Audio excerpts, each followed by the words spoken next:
아멘. 오늘 하나님의 말씀, 우리 주신 말씀은 민수기서 14장 1절로 10절의 말씀입니다. 여호와 하나님을 믿는 이스라엘 민족과 그들과 함께 출애굽한 이스라엘 사람들에게 있어서 오늘은요, 정말 미래를 결정짓는 정말 중요한 날입니다. 많은 신학자들이요, 오늘의 사건을 뭐라고 말하냐면 가데스 바네아 반역 사건이라고 말합니다. 저는 오늘 이 가데스 바네아의 반역 사건을 요즘 말로 각색해서 어떻게 하면 쉽게 설명을 해줄까 생각을 좀 해봤는데, 그래서 제가 제목을 한번 이렇게 잡아봤습니다. 광야 이스라엘 교회 최초 공동의회 모습을 보라. 다시 말씀드리겠습니다. 광야 이스라엘 교회 최초 공동의회 회의 모습을 보라. 이 말씀, 제목입니다. 그 모습이 어떠했습니까? 하나님과 모세에 대한 반역, 이스라엘 공동체의 분열이 일어난 사건입니다. 오늘의 이 공동의회 결과로 그들은 약속의 땅 가나안에 들어가지 못하고 38년간 광야에서 떠돌다가 출애굽 1세대들이 다 죽는 비참한 결과를 맞이하게 됩니다. 우리 함께 광야 이스라엘 교회의 최초 공동의회 회의 현장으로 함께 들어가 보도록 하겠습니다. 먼저 지난 민수기 13장의 말씀을 통해서 우리는 무엇을 봤냐면요, 이스라엘이 다 모인 현장이 10명의 정탐꾼들이 부정적으로 보고를 했었습니다. 그들은요, 하나님이 주신 땅, 과연 젖과 꿀이 흐르더라. 그러나 뭐라고 했었습니까? 그 땅은 우리가 도저히 차지할 수 없는 땅이라고 또 이제 악평을 해버립니다. 그리고 가나안 땅에는 이미 아낙 자손들, 거인들이 다 차지하고 있다. 그들의 거주민은 강하고 성읍은 견고해서 우리가 도저히 이길 수 없다. 이미 아멜렉인들은 남방에 거주하고 있고 헤딘과 여부스인 아모리는 산지에 거주하고 있고 평지도 안 되고 산도 안 되고 또 가나안에는 해변과 요단강가, 비옥한 땅을 그들이 다 차지하고 있다. 빈 땅이 아니다. 이미 다 땅의 주인들이 있다. 우리는 메뚜기다. 이렇게 보고를 했던 것이죠. 자, 지금 하나님이 주신 출애굽의 비전인 또 목적지인 가나안 땅을 향해 나와왔는데, 고생해서 나와왔는데 자신들의 기대와 완전히 다른 것입니다. 그들이 기대한 것이 무엇이었을까요? 젖과 꿀이 흐르는 땅이기를 바랬겠죠. 그런데 어떤 땅이었기를 원했습니까? 비어있는 땅이기를 원했다는 것이죠. 그냥 가서 들어가기만 하면 되는 땅이기를 원했다는 것이죠. 그런데 또 고생해야 되는 현실, 또 싸워서 차지해야 되는 현실, 넉넉하지 않은 현실, 자기 자신의 연약함들 보고 상대 강함을 바라볼 때 도저히 믿음이 생기지 않는 상황이 펼쳐질 것입니다. 그것도 강한 이방 민족들이, 거인들이랍니다. 이 모든 상황에서, 자, 지금 우리 앞에 펼쳐진 이 모든 상황에서 하나님만 쏙 빼면 완전 절망적인 상황인 거예요. 하나님만 쏙 빼면 절망이에요. 근데 하나님이 개입하시면 절망이 소망으로 바뀌는 것이죠. 그런데 그들이 정말 빼지 말아야 될 거 뺀 거예요. 뭐를 뺀 거예요? 하나님을 빼버린 거예요. 하나님에 대한 믿음을 빼버린 거예요. 그러니까 절망만 남아버리죠. 그들이 10명의 정탐꾼이 했던 보고들을 통해서 민수기 14장에 이렇게 얘기했다고 하죠. 오늘 본문 읽었던 거죠. 뭐라고 했습니까? 온 회중이 밤이 새도록 통곡하고 소리 높여서 울었답니다. 왜 울었어요? 절망하니까 울었답니다. 하나님이 안 보이니까. 하나님이 없는 것 같으니까. 눈앞에 현실만 보이니까 그냥 절망해서 우는 거예요. 자, 지금 200만 명의 사람들이요, 다 잠도 안 자고 대성통곡하며 울었답니다. 그러면서 정탐꾼들의 보고를 통해서 그들이 하는 말이 과관입니다. 그들의 첫 공동의회, 즉 가나안이 앞에 있는데 들어갈 것이냐 말 것이냐, 이거를 결정해야 되는 정말 중요한 상황에, 너무너무 중요한 의사결정 순간에 그들은 이런 결정을 합니다. 우리 함께 본문 2절에서 4절을 한 목소리로 다시 읽어보도록 하겠습니다. 시작. 이스라엘 자손이 다 모세와 아론을 원망하여 온 회중이 그들에게 이르되 우리가 애굽 땅에서 죽었거나 이 땅에서 죽었으면 좋았을 것을 어찌하여 여호와가 우리를 그 땅으로 인도하여 칼에 쓰러지게 하려 하는가? 우리 처자가 사로잡히리니 애굽으로 돌아가는 것이 낫지 아니하랴. 이에 서로 말하되 우리가 한 지휘관을 세우고 애굽으로 돌아가자 하며 결정 4가지를 했어요. 4가지. 첫 번째, 지금 우리 잘못 왔다. 출애굽 자체가 잘못된 것이다. 하나님의 역사를 부정해버립니다. 잘못 왔다는 거예요. 그냥 죽었으면 됐었지 여기 왜 왔냐 이거예요. 두 번째, 다시 돌아가자는 겁니다. 결정하는 거예요. 자, 이거 아니야. 가나안 가지 마. 유턴해. 돌아가. 그걸 결정하는 거고요. 세 번째, 하나님 모세 필요 없어. 리더 다시 세워. 지휘관을 새로 뽑자. 우리 모세 못 믿겠다. 아론 못 믿겠다. 리더십 교체를 결정했고요. 네 번째는 뭡니까? 결국 여호와의 신앙을 버리자고 결정해버립니다. 이게 공동의 결과예요. 지금 공동회의 결과예요. 가데스 바네에 열린 광야 이스라엘 교회의 최초 공동회 회의 결과. 지금 이스라엘 공동체가요 2패로 딱 갈렸어요. 2패로 쫙 갈렸는데 어떻게 갈렸냐면 가나안을 정복하자, 들어가자, 하나님의 뜻대로 순종하자가 4표 나왔습니다. 4표. 누굽니까? 모세, 아론, 여호수아와 갈렙. 딱 4표입니다. 나머지는 반대했겠죠? 근데요, 그냥 나머지가 반대했다라는 강이 안 와요. 그래서 제가 설명을 해드릴게요. 하나님께서 모세를 도우라고 세웠던 70인의 장로 다 반대했습니다. 가나안 땅 들어가지 말죠. 맞죠? 또 군대를 이룰 때 세운 12지파의 족장들이 있습니다. 리더들 다 반대했습니다. 또 행군하면서 했던 군대 지휘관들도 다 반대했어요.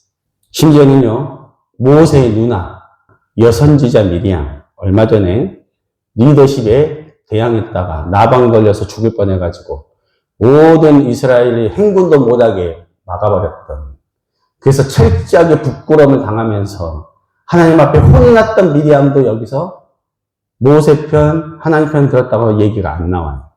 반대편에 선 거예요. 그렇게 혼이 났음에도 불구하고 반대편에 선 거예요.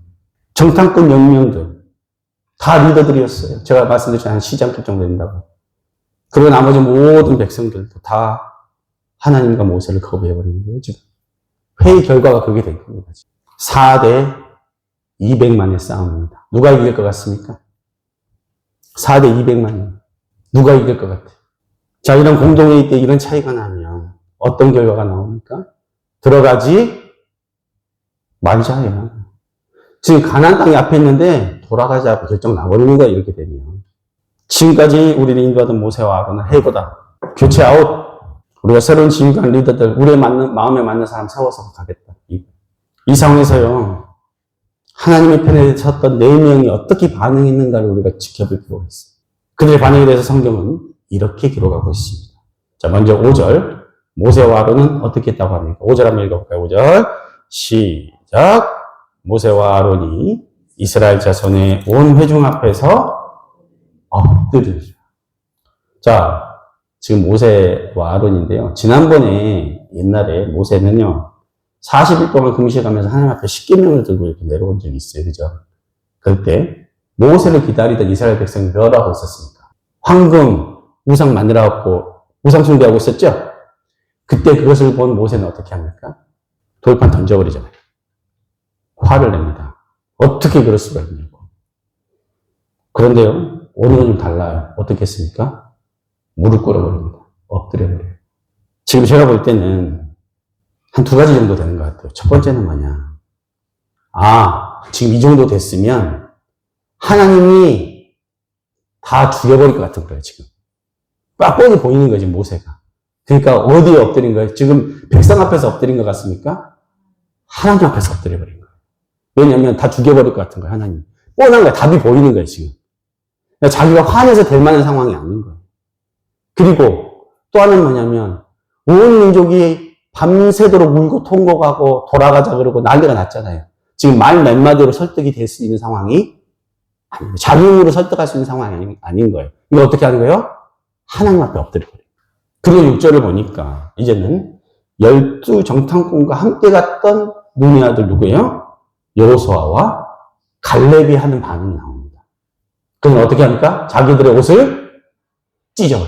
그리고 그 10명의 정탐꾼들이 보고했던 그 보고에 정면으로 반박을 합니다. 구약 성경에서요, 옷을 찢는 행위는 어떤 거냐면 되게 마음에 느끼는 격렬한 슬픔이나 엄청난 고통을 표현하는 상징적인 행위예요. 사랑하는 성도 여러분, 하나님을 진정으로 사랑하는 사람이라면 하나님의 이름이 더럽혀질 때, 모욕을 받을 때 여호수아와 갈렙같이 가슴이 찢어지는 고통을 느껴야 합니다. 이 시대에요, 하나님께서 찾으시는 사람들은 자기 영광을 구하고 사는 사람이 아니에요. 내가 잘나고 잘 먹고 내 사업 잘 되고 내가 뭔가 안수집사 되고 장로 되고 뭔가 내가 사람들한테 이름, 그런 걸 하나님 바라시는 게 아니라 하나님의 영광을 드러내는 사람, 나를 통해서 하나님이 높여지기를 원하는 사람을 찾고 있는 거예요. 바로 이 폐역해버린 세상을 바라보면서 그거에 대해서 가슴 아파하고 그것을 가슴 찢으며 고통하고 그것을 위해서 현실, 안타까운 현실을 놓고 교회와 또 이 세상의 안타까운 현실을 놓고 기도하는 사람, 잘못된 것을 잘못됐다라고 말할 수 있는 사람, 그 한 사람을 하나님이 찾고 계시다는 거예요. 지금 이스라엘은요, 하나님의 인도하심을 믿지 못하는 거예요. 하나님이 안 믿어지니까 현실 상황에 대한 불평이 막 쏟아집니다. 미래에 대해서 절망해요. 하나님이 안 보이니까. 나의 기대와 다른 상황이 펼쳐진다 하더라도요, 끝까지 하나님을 신뢰하는 자들만이 하나님이 당신의 백성을 위해 예비하신 축복의 땅, 약속의 땅으로 들어갈 수 있습니다. 그런데 이걸 정말 잘 아셔야 됩니다. 뭐냐면 축복이 가려져 있어요. 다시 뭐라고요? 축복은 가려져 있어요. 가려져 있어요. 뭘로 가려져 있냐? 고난이란 포장으로 가려져 있어요. 고생이라는 포장으로 가려져 있어요. 가난이란 포장으로 가려져 있어요. 무시받고 자존심이 무너지는 상황과 같은 포장으로 가려져 있어요. 마치 내가 죽을 것 같은 공포와 두려움의 포장으로 가려져 있어요. 근데 그게 벗겨져 보면 그 안에 참된 것이 들어있어요. 위장된 축복이에요. 위장된 축복. 열대 과일 두리안이라고 혹시 아시는지 모르겠는데 이 두리안이란 과일은 열대 과일 중에 왕이라 그래요. 냄새가 굉장히 심해요. 그러니까 우리로 치면 약간 똥내 같은 게 나요. 그리고 생긴 것도 막 삐죽삐죽해서 막 크기도 하고 딱딱하고 그냥 보면 냄새도 나고 맛도 없을 것 같아 그냥. 그런데요, 이걸 어떻게 먹나? 냄새 나고 딱딱하고. 그런데 그 껍질을 벗기면 그 안에 정말 맛있는 게 나와요. 그래서 동남아 가면 그건 너무 막 좋아해서 뭐 가서 막 일부러 먹는 사람들도 있어요. 축복이 위장된 거죠. 모르면 안 먹죠. 냄새 난다. 딱딱하다. 사단은 그렇게 속여요. 하나님 오해하게 만들고. 봐, 너희들 죽이려고 데리고 온 거야. 절망하게 하죠. 또 고생이야. 지금까지 고생했는데 너 또 고생해야 돼. 너 못해. 너 능력 없잖아. 너 들어가면 죽어. 이렇게만 하는 거예요. 사단. 하나님 믿어서 뭐하냐? 맨날 고생만 하는데. 맨날 가난한데. 복도 안 주신 게 아니라는 거예요. 그러나 이때 여호수아와 갈렙이 이렇게 믿음의 선포를 합니다. 우리 함께 9절 한 목소리 함께 읽어보도록 하겠습니다. 시작. 다만 여호와를 거역하지는 말라. 또 그 땅 백성을 두려워하지 말라. 그들은 우리의 먹이라. 그들의 보호자는 그들에게서 떠났고 여호와는 우리와 함께 하시느니라. 그들을 두려워하지 말라 하니. 자, 이들은요, 뭐뭐 하지 말라를 3번이나 얘기해요. 3번이나. 뭐라 그랬어요? 거절하지 말라, 두려워하지 말라. 3번이나 하지 말라. 지금 그들은요, 하나님께 철저히 순종하는 종의 충성됨과 동족 자신보다 아끼는 종족을 자신보다 아끼는 사랑과 옳은 일에 목숨을 아끼지 않는 용기를 갖는 거예요. 사실로 전체 분위기가 이런데 그렇게 돌아가는 상황에서 지도자도 막 교체하자 막 이런 상황에서 진리를 진리대로 사실을 사실대로 말한다는 것은 정말 쉽지 않습니다. 이번에 청문해보면 알잖아요. 거짓말도 뻔히 보이는데 말 못하잖아요. 진실을 얘기한다는 건 용기가 있어야 했습니다. 틀린 건 틀린다고 말할 수 있는 건 진짜 용기가 있어야지 말할 수 있는 거예요. 그런데요, 사실 우리는요, 진정 두려워야 할 일을 두려워하지 않고 살아가요. 상황에 따라 힘센 사람 눈치 보고. 조선시대부터도 그랬어요. 500년, 600년 역사 가운데. 그렇게 우리는 살아오는 민족이에요, 우리가. 이스라엘도 마찬가지로 노예로서 그렇게 살았었어요. 그런데 정말 하나님을 제대로 믿지 않고 그분이 하나님이 되심을 온전히 내가 따르지 않고 하나님이 나의 인생을 인도하시고 구원해 가신다는 것을 믿어드리지 않으면 누구와 같이 되는 거예요. 이스라엘 백성같이 되는 거예요. 기껏 쫓아왔다 이렇게 되는 거예요. 지금 그들은요 이렇게 말하죠. 그들의 보호자는 그들에게서 떠났고 여호와는 우리와 함께 하신다. 여호사와 갈렙이 그렇게 얘기해요. 이 문장의 원어에는요 성경 원어를 보면 동사가 없어요. 동사가 안 나와요. 근데 말로는 동사처럼 말했잖아요. 함께 하신다고. 시제가 없어요. 그 말은 뭐냐면 하나님께서 그분의 백성들과 함께 하시는 것은 영원 불멸하다. 어제도 우리와 함께 하셨고 오늘도 우리와 함께 하시고 내일에도 동일하게 함께 하신 하나님에 대한 고백이라는 것입니다. 여러분 그걸 믿으십니까? 그걸 믿어드려요. 사랑하는 성도 여러분, 우리가 무엇을 믿고 무엇을 따르겠습니까? 10절에 보면 이렇게 하나님의 뜻과 여호와 신앙을 지키고자 하는 여호수아와 갈렙을요 이스라엘 무리들이 어떻게 합니까? 돌로 치려고 합니다. 죽여버리려고 합니다. 마치 스데반 집사가 하나님의 뜻을 설교할 때 돌로 쳐 죽여버린 거지. 똑같은 말. 하나님의 뜻을 전하니까. 하지 말라고 했는데 여호와 신앙을 따르고자 했는데 그 이스라엘 군대를 죽여버리려고 그러죠. 원래 돌로 쳐서 죽이는 것은요 우상 숭배자들이나 술사들 거룩한 하나님의 이름을 모독하는 자들에게 내렸던 사형이에요. 그런데 반대가 돼버리죠. 믿음이 없으니까. 그래서 믿음이 있냐 없냐는 너무너무 중요한 거예요. 첫 번째 메시지. 내게 믿음이 있냐 없냐가 이런 결과를 나올 수 있다. 동일하게 어떤 교회도 오늘날 수많은 교회들이 공동회를 하면서 중요한 의사결정을 하는데 믿음이 없이 하는 결정에는 하나님의 뜻과 반대되는 결정들을 얼마든지 할 수 있다는 거예요. 돈의 노예, 권력의 노예, 내게 필요한 안정감, 내가 원하는 하나님, 내 소원을 이루어진 요술교육과 램프 같은 하나님이 필요한 사람들에게는 당연한 결과예요. 내가 마음에 안 들어.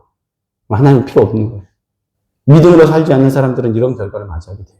지금도 교회가 말씀으로 진리로 깨어있지 않으면 이런 공동의 결과들을 내게 되는 거예요. 하나님의 뜻이냐 오해를 하게 된다는 것입니다. 저는요 이 오늘 말씀에서 이 공동의 사건에서 하나님이 개입하지 않으셨다면 결론이 어떻게 났겠어요? 애굽으로 돌아가게 결론이 나버려요. 모세했던 리더는 잘려요. 하나님을 대변했던 여호수아와 갈렙은 돌로 쳐 죽임을 당했을 것입니다. 뻔해요. 분위기가 좀 그래요. 그런데요, 결국 이제 내일에 나오겠지만 하나님이 개입을 하세요. 하나님이 개입을 하셔요. 하나님이 개입하지 않았다면 다 끝났어요. 근데 어떻게 하나님이 개입하셨어요? 모세가 무릎을 꿇고 하나님 앞에 엎드렸기 때문에. 그래서요, 하나님을 따르고 하나님을 사는 사람들은 외로워요. 왜냐면 세상이 다 자기 우상 믿고 살고 하나님을 그냥 이용만 하고 사는 사람들이 너무 많거든요. 교회 다닌다고 다 천국 갈 것 같습니까? 아니에요. 교회 다닌다고 다 천국 갈 것 같습니까? 아니에요. 하나님을 진짜 믿어야 가는 거예요. 예수가 구원자인 줄 정말 믿어야 가는 거예요. 그래야 하나님 뜻대로 살아갈 수 있는 거예요. 여러분 외롭지만 이 믿음의 싸움을 하고 사시기 바랍니다. 오늘 결론의 말씀 8절. 여호와께서 우리를 기뻐하시는 우리를 그 땅으로 인도하여 들이시고 그 땅으로 이게 주시리라. 그걸 믿으시기 바랍니다. 두려워하지 마시고 오늘 믿음을 가지고 세상의 편이 아니고 돈의 편이 아니고 권력의 편이 아니라 오직 하나님의 편에 서셔서 여호수아와 갈렙과 같은 믿음의 순종의 사랑, 하나님의 축복의 사랑, 하나님이 기뻐하시는 믿음의 권속들 되시기를 예수님의 이름으로 축원합니다. 기도하시겠습니다.